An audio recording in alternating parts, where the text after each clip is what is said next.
नमस्कार, स्वागत है दोस्तों आपका एक बार फिर से भारत समाचार के हमारे इस खास कार्यक्रम में जो आधारित है सत्ता के बदलते समीकरण, अफसरों के बीच चल रही कानाफूसी और चर्चाओं पर। तो चलिए शुरू करते हैं पावर सेंटर।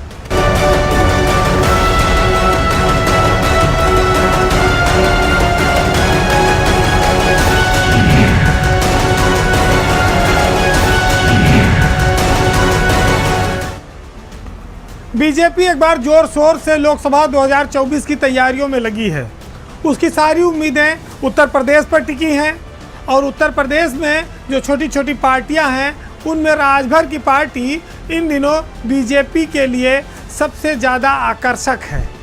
या ये कह सकते हैं कि राजभर के लिए बीजेपी का दिल एकदम छटपटा रहा है कि उनको कैसे गले लगाया जाए, कितनी बार लगाया जाए और गले लगाकर उनको अलग करने को बीजेपी नेता तैयार नहीं है।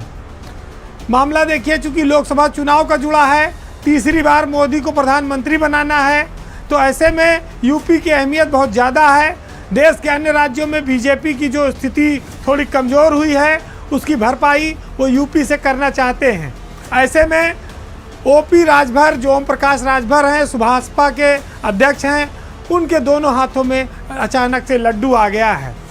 संयोग यह है कि राजभर के बेटे की शादी थी, उसका वो लड्डू खा ही रहे थे, लेकिन उनके साथ साथ उनकी मेहमान नवाजी के लिए बीजेपी के नेता इतने आतुर हैं कि एक साथ कई डिब्बे लड्डू लेकर पहुंचे हैं। राजभर के यहाँ शादी समारोह में बीजेपी के नेताओं का जमावड़ा लगा रहा, जो साफ है कि लोकसभा चुनाव के पहले राजभर और बीजेपी के बीच गठबंधन के संकेत हैं।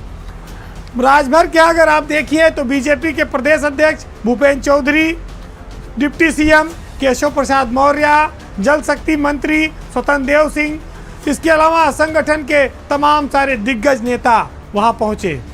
इतना ही नहीं, जब मुख्यमंत्री योगी आदित्यनाथ बनारस के दौरे पर गए तो उन्होंने रात में सर्किट हाउस में बुलाकर ओम प्रकाश राजभर से मुलाकात की।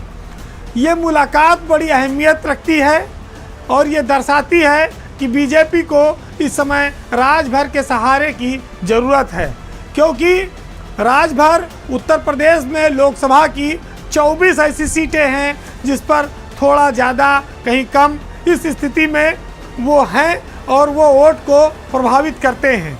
और यही वजह है कि बीजेपी उन लोकसभा सीटों का आकलन भी करा रही है। उसमें से अगर हम कुछ सीटें बताएं आपको, तो जैसे घोसी, बलिया, गाजीपुर, लालगंज समेत कई सारी सीटें हैं जहां पर राजभर वोट है या ओपी राजभर की पार्टी सुभाषपा प्रभावित करती है चुनाव को। तो ये जो वक्त है, ये दोनों एक दूसरे की ज़रूरत है। राजभर सियासत में सक्रिय जरूर हैं लेकिन नफम नहीं है, नुकसानमय है। उनकी तुलना में संजय निषाद की जो पार्टी है वो ज़्यादा नफम पहुंच गई।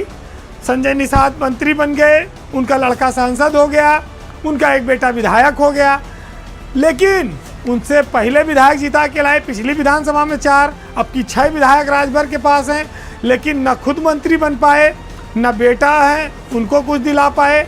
तो भाई ये तो उनको लगता है कि राजनीति में ये अवसर निकलता जा रहा है, इसका भी कुछ इंतजाम होना चाहिए। तो अब ये राजभर के लिए एक ऐसा मौका है कि उनके भी हाथ खाली नहीं रहेंगे। माना यह जा रहा है कि राजभर लोकसभा की एक सीट बीजेपी के साथ गठबंधन में लेना चाहते हैं। शायद वो अपने बेटे अरविंद राजभर को लोकसभा का सांसद बनाने की इच्छा रखते हैं, जिससे गठबंधन में उसको टिकट मिले। इसके अलावा लोकसभा से पहले जो योगी मंत्रिमंडल का विस्तार संभावित है उसमें वो अपने लिए भी एक कैबिनेट में सीट चाहते हैं, तो उनकी कैबिनेट में वापसी भी हो सकती है, लगभग ये तय है। जो राजभर और बीजेपी के बीच खटास थी वो अरुण राजभर की शादी ने पुराने गिले शिकवे मिटा दिए। दोनों एक दूसरे को लड्डू खिलाकर मुंह मीठा करा चुके हैं। अब इंतज़ार और ऐलान बाकी है। वैसे भी राजभर ब्रजेश पाठक के आसपास आए दिन आप लोगों को दिखते हैं, कभी दयाशंकर के साथ दिखते हैं। तो ये जो मेल मिलाप है ये खाली दोस्ती तक नहीं है, ये राजनीतिक गठबंधन तक भी जाने वाला है। और इस बार राजभर भी चाहते हैं कम से कम संजय निषाद के बराबर वो अपनी स्थिति को ले आएँ। अपने परिवार और कुनबे के लिए भी उनको बहुत कुछ करना बाकी है। और अभी योगी की करीब 4 साल की सरकार है, तो ऐसे में अलग रह के कितने दिन अकेले चला जाए। न गांव की सड़क बन पा रही है, न छाया का कोई इंतजाम है, न सुरक्षा सिक्योरिटी, ये सब तामझाम कुछ नहीं है। तो कम से कम दोस्ती होने पर इन छोटी छोटी चीज़ों के लिए तरसना तो नहीं पड़ेगा।